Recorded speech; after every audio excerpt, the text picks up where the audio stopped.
말씀을 전하겠습니다.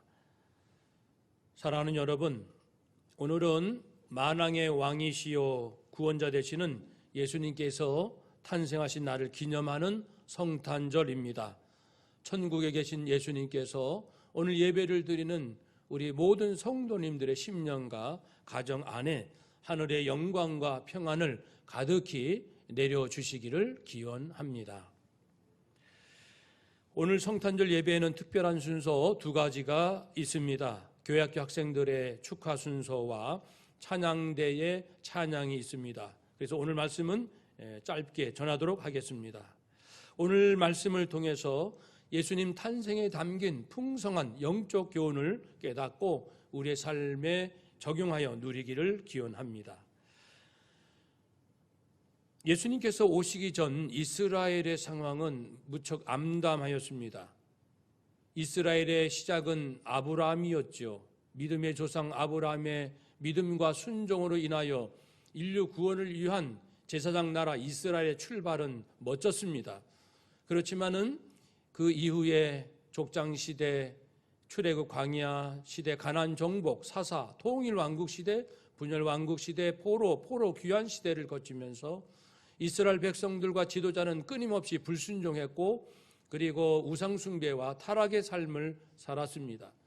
급기야는 예수님께서 오시기 이전 400년 동안 소위 신구약 중간시대 동안에 정치적, 종교, 경제 모든 문화면에서 가장 암담한 절망의 시간이 있었습니다.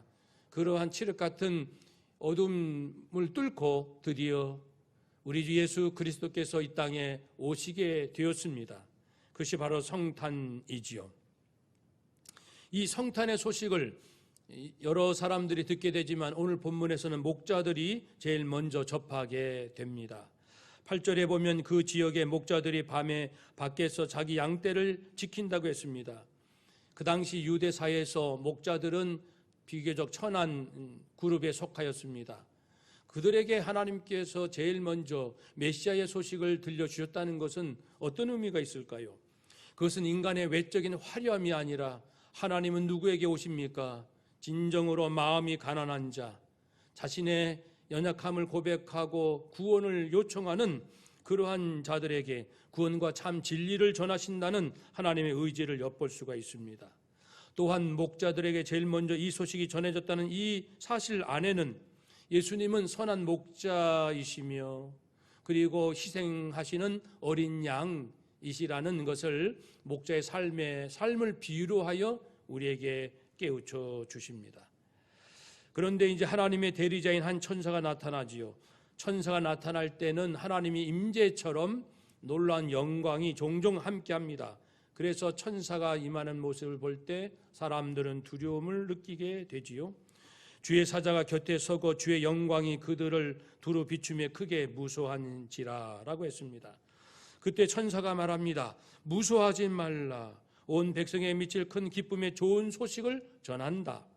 즉 메시아가 오시는 이 소식에는 두 가지 소식이 있습니다. 하나는 온 백성에게 미치는 소식이라.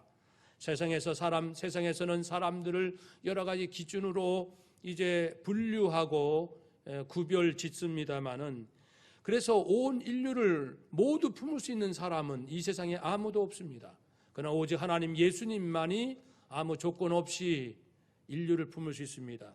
진실된 참회와 그리스도를 믿는 자에게는 정말 아무 조건 없이 구원과 사랑을 베푸시는 분, 온 백성에게 미치는 소식이지요. 또한 이 메시아 소식은 큰 기쁨의 소식입니다. 그것은 어떠한 인생의 문제보다도 영원히 해결하지 않으면 안 될 이 죄 문제를 단번에 완전히 영원히 해결해 주시고 다시는 저주받지 않을 자라 말씀하셔서 하나님의 자녀로 불러주시는 그러한 그 기쁨의 소식, 그래서 큰 기쁨의 좋은 소식이라고 말씀합니다. 우리는 이 인류 역사상 가장 큰, 가장 기쁜 위대한 소식을 들은 사람들이지요. 12절 말씀에 너희가 가서 강보에 쌓여 구유에 누워있는 아기를 보리라. 이 아기 예수님은 포대기에 쌓여서 짐승의 먹이통인 이 구유에 누워 있습니다. 이것이 표적이 될 것이다. 어떤 의미에서 표적이 됩니까?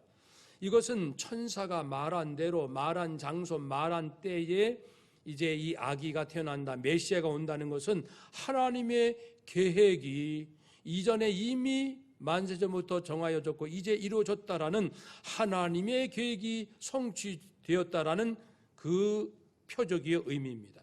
또한 이 아기 예수를 만난다는 것은 어떤 표적이 됩니까?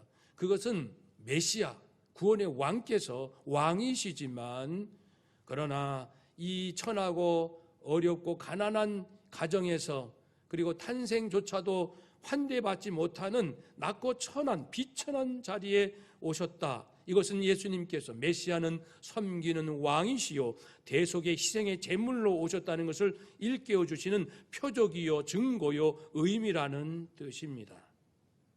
그러므로 우리는 예수님, 이 구유에 오신 예수님의 의미가 하나님의 그 구원의 성취고 계획의 성취고 그리고 섬기는 희생의 제물로 오셨구나라는 것을 다시 한번 깨달읍시다. 그 천사가 이 말을 할 때에 갑자기 수많은 하늘의 군사들이 나타나서 천사와 함께 하나님을 찬송합니다. 두 가지 내용이지요. 지극히 높은 곳에서는 하나님께 영광이요. 어떻게 영광이 될까요? 그것은 예수님의 오심은 하나님의 영원한 능력과 신성이 예수님을 통하여 충만하여졌고 예수님을 통하여 드러난다는 것입니다. 그래서 예수님을 본 자는 하나님을 본 자라고 말씀하고 있습니다. 그렇습니다. 예수님의 오심은 하나님의 영광이 온전히 드러나기 때문에 영광이고 또한 구원받은 사람들이 하나님께 영광을 돌릴 거 아니겠습니까? 우리가 영광을 돌리려고 오늘 모인 것처럼 말입니다.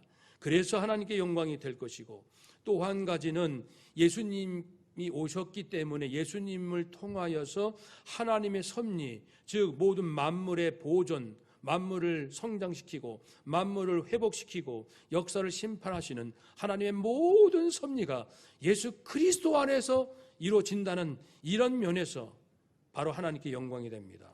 하나님의 신성이 드러나고 구원받은 자가 영광을 돌리고 모든 하나님의 섭리가 그리스도 안에서 완성된다는 의미에서 예수의 오심은 하나님께 영광이 될 것이요. 그리고 또 한 가지는 뭐지요? 하나님이 기뻐하시는 사람들 중에 즉 하나님의 은혜를 입은 사람들에게는 평화로다. 어떤 평화입니까? 하나님과의 관계에서 평화입니다. 죄 문제가 해결됐으니 이제는 하나님과 우리가 원수지간이 아니라 하나님을 아버지라 부를 수 있는 그 관계, 아버지와 자녀의 관계, 지극히 아름답고 순결하고 깊고 생명과 은혜가 충만한 그런 관계, 그래서 얻는 평화입니다.